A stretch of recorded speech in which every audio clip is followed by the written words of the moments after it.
अस्सलाम वालेकुम जनाब, this is the latest Philips keyboard जो कि हमने कुछ दिनों पहले अपनी इंस्टाग्राम स्टोरीज के ऊपर मार्केट किया था। ये हमारे पास यहाँ पे G13 में आ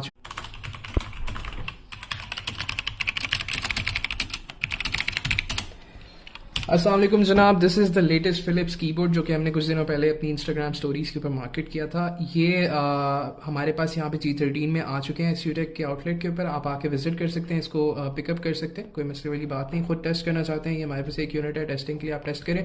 इसमें डिफरेंट RGB के फंक्शन हैं जो कि इन बटन से कंट्रोल होते हैं और आप देख सकते हैं इफ आई प्रेस दिस, और ये इसके अंदर आपके RGB के मोड्स उन्होंने दिए हुए, एंड देन इसकी कोई स्पीड वगैरह के भी कंट्रोल्स हैं, आपके ये फंक्शंस इसमें दिए हुए, उसकी किस तरीके से आप चलाना चाहते हो RGB इसको। बहरहाल this is the whole thing. इसके जो स्विचेस हैं वो हैं पिंक स्विचेस, ठीक है। ये